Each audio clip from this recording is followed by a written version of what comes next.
বউ, আবার 3 মাস পর ছুটি আছে, চলে আসব। তুমি কোনো টেনশন করবে না, ঠিকমতো খাওয়া দাওয়া করবে। ঠিক আছে। পাহাড়ের কাছে সন্ত্রাসীরা দেশ ধ্বংস করার প্ল্যান করছে। তুমি আজই তোমার গ্রুপ নিয়ে গিয়ে তাদের অ্যারেস্ট করো। ঠিক আছে স্যার।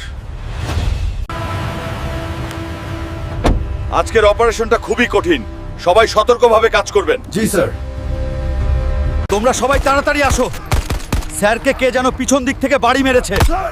স্যার, ওগো, তুমি তো বলেছিলে 3 মাস পরে ছুটিতে আসবে। আজ দেখি তুমি আজীবনের জন্য ছুটি নিয়ে চলে গেলে। আমার স্বামীকে যারা মেরেছে তাদের আমি ছাড়বো না। প্রত্যেককে খুঁজে বের করে আমি শাস্তি দিবই।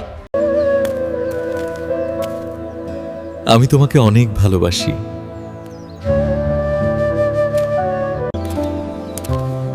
তানিয়া, আমি তোমাকে অনেক ভালোবাসি।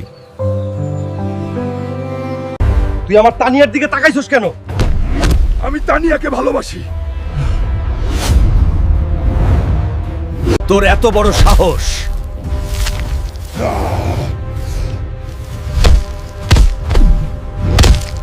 কালকে তোমরা দুজন আমার বাবার কাছে যাবে। আমার বাবা যাকে বলবে আমি তাকেই বিয়ে করব। তোমাদের দুজনের ভিতরে যে আমাকে 1 কোটি টাকা এনে দিতে পারবে, আমি তাকেই আমার মেয়ের সাথে বিয়ে দিব। আচ্ছা, আমার সমস্ত জমি বিক্রি করে আমি 1 মাসের ভিতরে 1 কোটি টাকা এনে দিচ্ছি। চাচা, আমি 1 মাস ইনকাম করেই এই টাকা নিয়ে আসবো। আমার বান্ধবীদের বয়ফ্রেন্ডদের সবার বাইক আছে, শুধু তোমার বাইক নেই। কাল থেকে তুমি বাইক না নিয়ে আসলে তোমার সাথে ব্রেকআপ। তানিয়া, আজকে তুমি আমার বাইক নাই বলে চলে গেলে। দেখো, একদিন আমি বাইকের চেয়েও বড় কিছু নিয়ে তোমার কাছে আসব। জন্ম তো দিয়েছো, একটা বাইকও কিনে দাও নাই। বাইক তুই কামাই করে কিনে নে। কালামানিক, এক সময় তুমি বড় গ্যারেজের মালিক হবে। স্যার, আমার জন্য দোয়া করবেন। তোমরা সবাই শোনো, যদি সততা থাকে আর আগ্রহ থাকে তাহলে একজন মানুষ সফল হবেই। চাচা, তানিয়াদের বাড়িটা কোনটা বলতে পারবেন? কোন তানিয়া? যে তানিয়ার ছেলের সুন্নতে খাতনার অনুষ্ঠান? আমি এতদিন যার জন্য পরিশ্রম করেছি, আজকে শুনি তার ছেলে শূন্যতে খাতনা। আসলে ছেলেদের টাকা থাকলে ভালোবাসা থাকে না, আর ভালোবাসা থাকলে টাকা থাকে না। বাবা, আমার বিয়ে হয়েছে 3 বছর, এখনো বাচ্চা হচ্ছে না। আমাকে বাচ্চা হওয়ার জন্য ওষুধ দেন। তোর ভেতরেই দোষ আছে। বাবা, যত টাকা লাগে আমি দেব। তবু আমাকে বাচ্চা হওয়ার ওষুধ দেন। যা, ওখানে শুয়ে পড়, আমি দেখি কি করা যায়।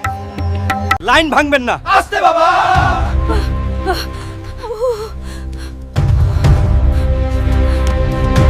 ওই পাড়া নতুন কবিরাজ আইছে। তোর বউয়ের তো বাচ্চা হয় না, কবিরাজের কাছে যা, বাচ্চা হবে। তাই নাকি দাদি? আমি কালকেই যাব। বাবা রে, কত বড় লাইন!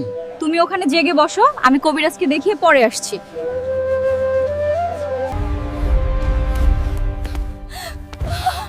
কবিরাজ আমার চরিত্র নষ্ট করতে চেয়েছিল। আজকে তোকে এমন শাস্তি দিব, আর জীবনে কখনো এসব কাজ করবি না। আপনারা এই ভণ্ড কবিরাজ থেকে সব সময় দূরে থাকবেন।